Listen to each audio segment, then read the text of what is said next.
Welcome to Bridging the Education Gap, the podcast where parents, teachers, and education leaders come together to share insights, stories, and strategies that connect learning at home and in school. Whether you're a parent navigating homework struggles, a teacher fostering classroom breakthroughs, or an education leader seeking innovative solutions, this is your space to learn, grow, and collaborate. Each week, we dive into real conversations about education, from tackling pain points to celebrating success stories, all with one goal: to bridge the gap and empower every child's learning journey. I'm your host, Jessica Shelley. Let's get started. Today, we have an inspiring guest, Allison Williams, an educator turned entrepreneur who has built a thriving virtual learning business, Tutor Tots Online. Allison has a wealth of experience teaching kindergarten across charter, private, and public schools. But when the pandemic changed the landscape of education, she took a bold leap into the world of online and never looked back.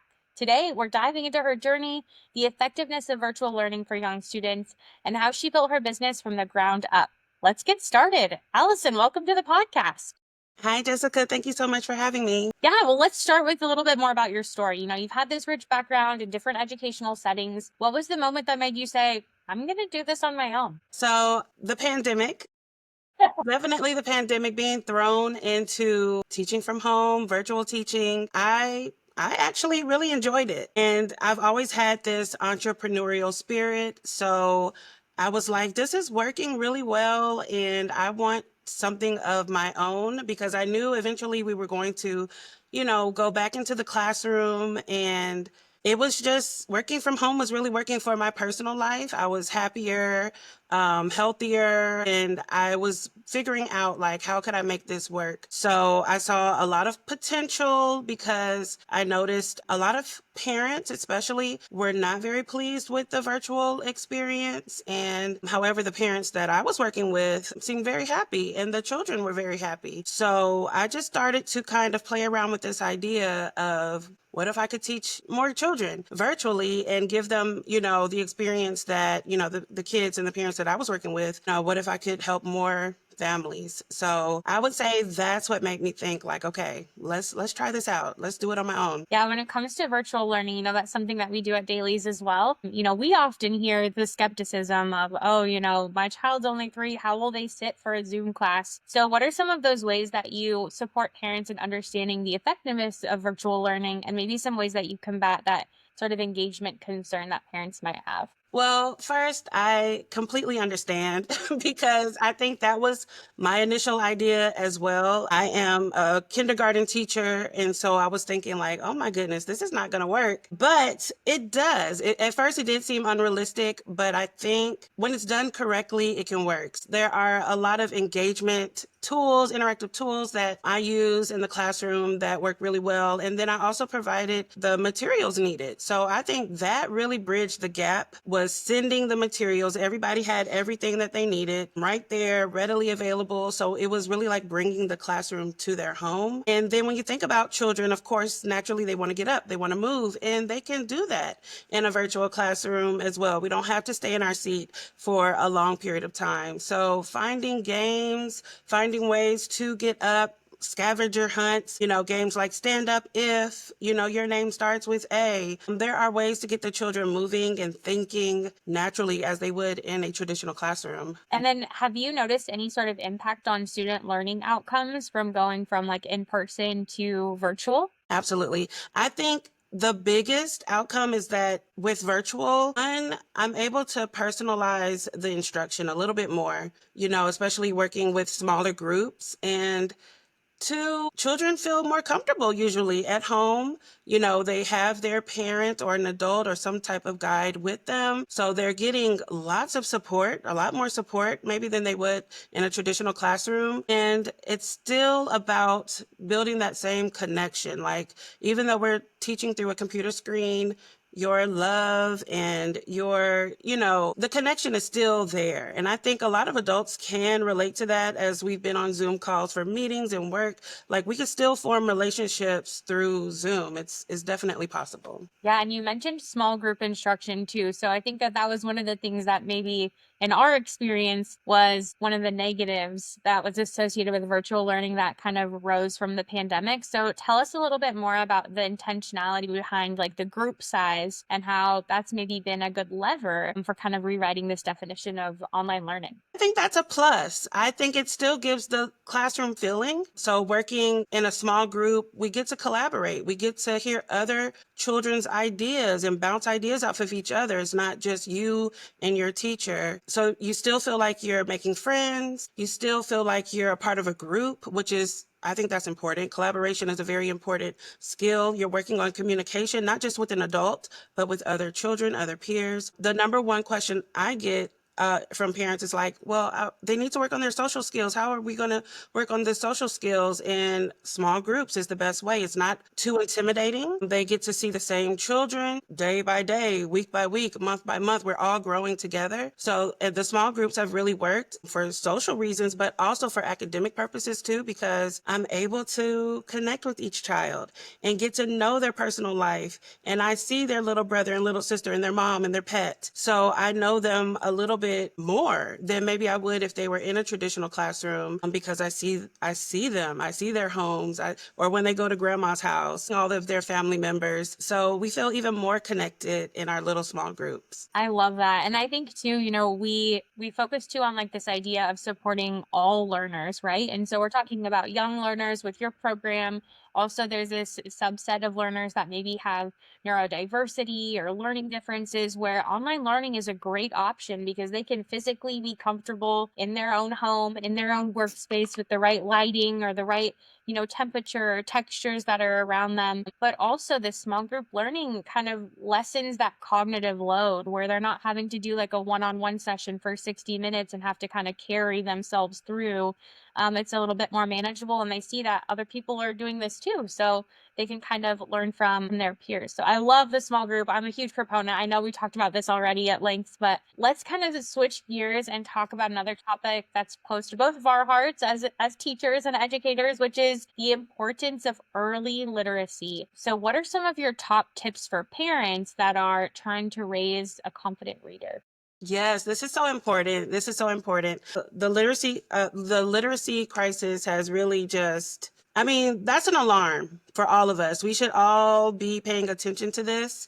Raising a reader is very, very important. And my top tips, one, reading daily. It's very simple. Even something as simple as 10 to 15 minutes a day makes a world of difference. Even if your child is not quite actually reading, you reading to your child for 10 minutes a day is a great start. Even if they're just flipping the pages and telling the story in their own words, pointing out different things that they notice, like all of that is very important. So 10 to 15 minutes a day is where I would start. My second tip is that I believe in modeling everything. So I think it's important for children to see adults reading. So as the parent, as the teacher, you should be reading as well for you. So when you go to the library and you're checking out books with your child, stop by the adult section and get your books as well. Get books for yourself. Let your child see you on the couch, cozy under a blanket reading. So then they say like, oh, this is what people do. We read, right? We're not just on our tablets and phones and watching TV all the time. Sometimes we read. So model that behavior that you want to see in your child. And my third tip, start with books that are their interest. My nephew loves superheroes. So I have tons of superhero books, and children love graphic novels. I would even start there too, as something about all of the pictures and the short sentences that make it digestible for them and motivates them and makes them want to get to the end of the story. So graphic novels, follow their interest, whether it's superheroes, princesses, dinosaurs, space, whatever it is, really lean into that. And then my last tip is don't stress about perfection. Really the purpose is to develop a love of learning and an appreciation for it. So even if they're not reading everything perfectly, if they are just enjoying the moment of looking at the pictures, flipping the pages with you, talking about the book, that is awesome. So encourage that. I love that you brought that up because I have a 2-year-old at home right now and she loves looking through books, but also as like a busy mom, I'm not going to read the full half page text because we're already on to like page 2 or 3, but also encouraging them to like talk about the story. Like you tell the story, you read the story, you kind of act it out, and then you can see how the pictures kind of inform their understanding of what's actually happening too. So that is still a great practice for what reading is and literacy is getting them, hands-on book with my older children that I have at home, even reading recipes. Like, okay, you want to make cookies? Like, okay, let's go. Let's read the recipe. What are we supposed to do? Absolutely. Reading is all around us. Literacy is all around us, and connecting that back to real life is very important. Absolutely. As you mentioned in the modeling example and tip as well. So, we talked about, you had mentioned also print concepts. So why do you think that print concepts are really critical for those younger kiddos? My goodness, that's the foundation, right? Like they always say, you don't build a house and start with the roof. You have to build a strong foundation. So print concepts are all about understanding the difference between a letter and a word, knowing that, an exclamation mark, we show emotion, we raise our voice a little bit. All of those things are really, really important. And there's so many things that go with prints of concept, from reading from left to right. So even if they're not reading just yet, having them see you point to the words, tracking from the top of the page to the bottom, from the left to the right. They're picking that up. And that is really important. Knowing how to turn a page one page at a time and how to hold the book the right side up. Like those are some very basic things that we should start off with before we're trying to blend 3-letter words, right? So I always start there, just developing an appreciation for reading and explaining how does reading work, right? Why are these pictures here and do they match the text? The pictures, you explain that the pictures help tell the story. What does the author do versus the illustrator? Like these are things that you could teach a 3-year-old before they're ready, as they're learning A says F. So yes, print concepts. Please start there first. And that comes back to modeling too. Like you're holding the book the right way, you're following and you're tracking the words. It is that sort of engaged experience of early literacy with those kiddos. But great tips for parents in order to like, okay, hop off this podcast, go read a story with your child, or go visit the library, pick out a good book for yourself too. I want to switch gears again and kind of talk more about your journey as an entrepreneur, teacherpreneur. A lot of teachers dream about branching out on their own, but feel a little overwhelmed in this kind of new world or outside world, real world. I don't know how to describe it. But you've built a successful business and I want to have a little bit of time to reflect on that. So what has been the hardest part of shifting from just a teacher to now a teacher entrepreneur? You know what? I would say the mindset. I remember when I made the decision to resign. That's a big deal to walk away from a paying job, whether I liked my pay or not, during a pandemic was really, really a big deal. So the mindset, I had to have a strong one. So I remember I would go on walks as I'm like thinking of ideas of things for my business, but I was listening to like inspirational music. I really love quotes, so I have like a calendar that has like a quote. So I would look at that quote every month and like that would keep me energized. So really believing in yourself and having a positive mindset, I think was where I had to start. And also like not just the positive mindset, but also having a business mindset because, being a teacher, we know how to do that. Like I'm a teacher, I know how to do that. But the business aspect, there's so much that goes with that. The marketing, social media, you have to go find your students. You don't just get a roster of kids. I wish it was that easy. So I had to learn. I had to do my own and continue to do, I still do, my own professional development. If there's something I don't know about, I have to go educate myself on how to do that. So getting that entrepreneurial mindset and getting a very positive mindset, because you don't just post one time and everybody's knocking at your door to be in your class. There are going to be ups and downs, and I knew I didn't want to give up. So I had to build up that resilient mindset to keep going. For teachers that are considering potentially leaving the classroom or maybe even starting something on the side while they're still teaching, do you have any advice or tips for them getting started? Yes, I would say start small. I think there's a lot of power in just starting small. You don't have to be perfect from day one. I definitely battled that. And I see a lot of entrepreneurs, especially teachers, like it's kind of like setting up your classroom for the first day of school. Like every staple in every place, it has to be right. And that can kind of hold you back from just getting out there and missing out on some opportunities. So start small. You're going to build as you go. I'm still building, and I've been doing this for almost 5 years now. So, and you're going to change. I would say be open to change, like let it flow. Where I started and where I am now, not totally different, but very different. I didn't see this path coming. So being open to change, start really small and lead with your passion. You have to be passionate about what you're teaching or what it is. If it's math, if it's reading, if it's science, whatever it is, like be passionate about it, because that's what's going to keep you going when things are not looking how they need to look.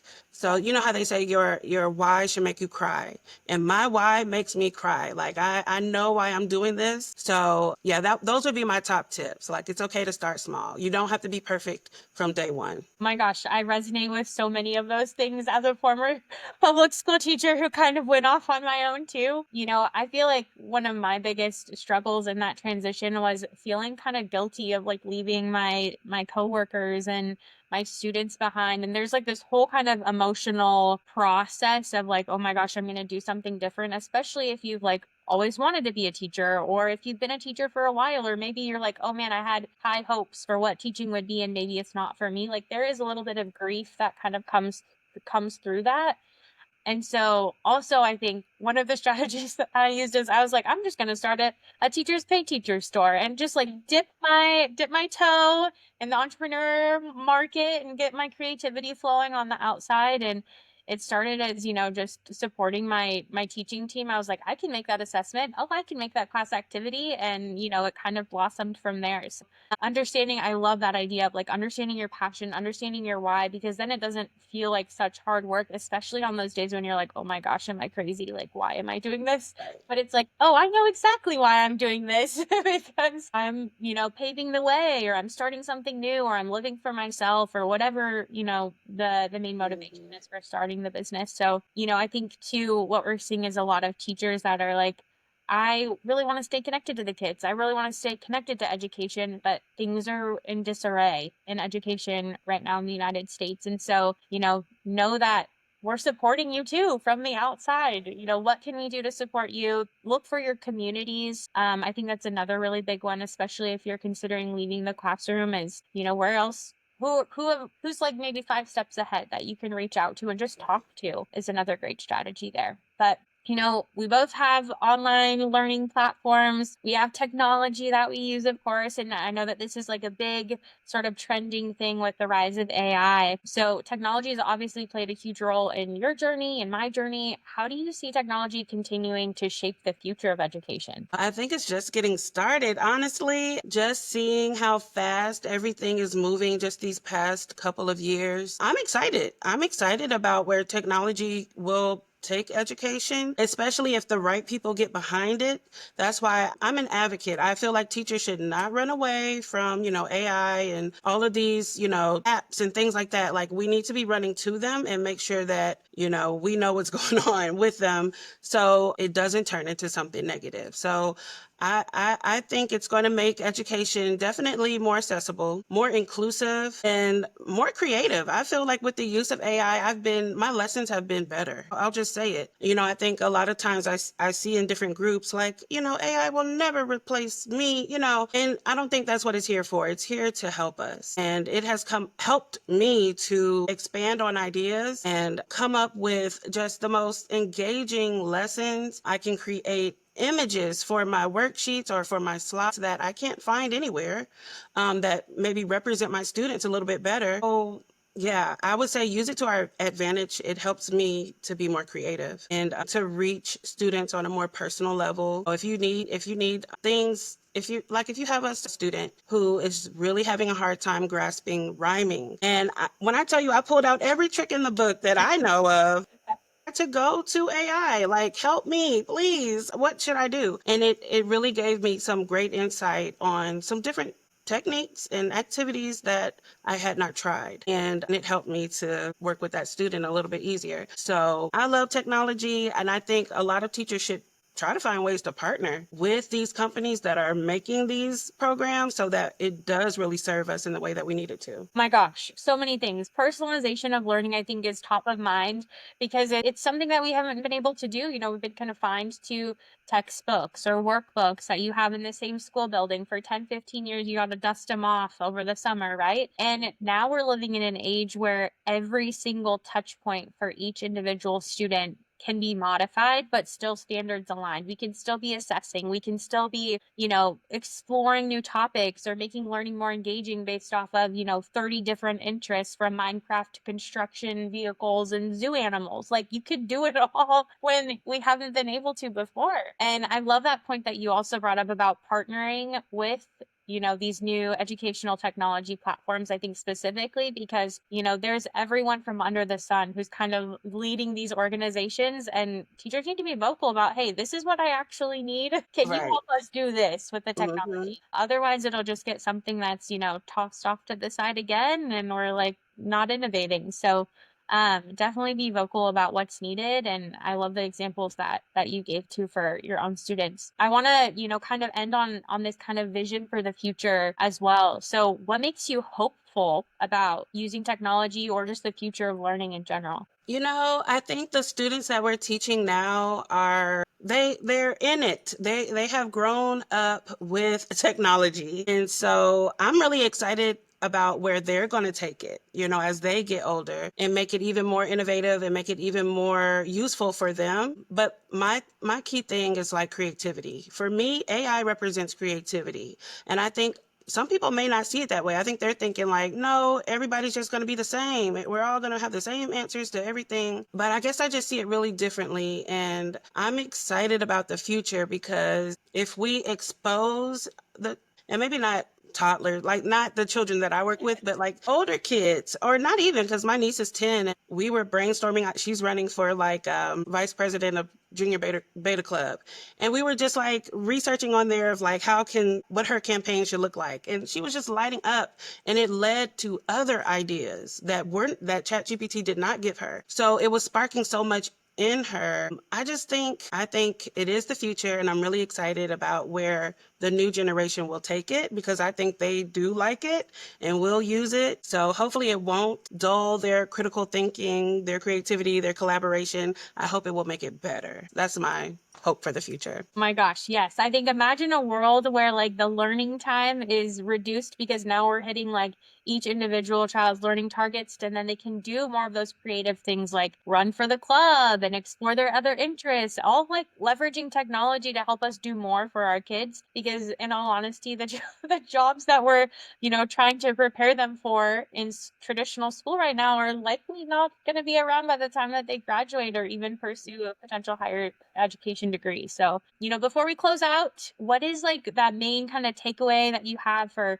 teachers that maybe you're looking to do something else or stay in the classroom and, have a little fun on the side, or parents when it comes to early literacy or online learning or technology? My message for teachers, because I'm definitely an advocate for teachers, find your community. If you feel like you're in a place where you just don't belong anymore or you're not happy, I feel like your happiness should be number one. And I like that you brought this up, like, find your community. Like, there are other people out here doing what you may aspire to do. Go find them.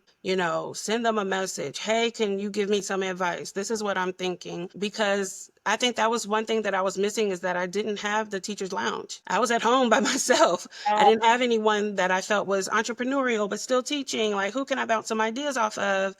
Until I did find a network of teachers who were starting businesses. So find your people. Facebook, there's tons of groups. And so you're not You're not alone. I would say that you're not alone. For parents, if you're not happy with school, or if you're just looking for something that fits into your schedule better, something better for your child, try virtual learning. Give it a try. It may not be for everyone, but do your research. Do your research. I believe in looking at testimonials. Try a trial class. There's several different programs. It doesn't have to be mine, but try it out, because you never know. It may make a really huge difference in your child's behavior, academics, social life. Give it a try. That's what I would say. I love that. I think like that's the universal theme of this whole conversation, which is like everyone has their own unique interests and path. And, that could be in the traditional school system, that could be out of the traditional school system. I think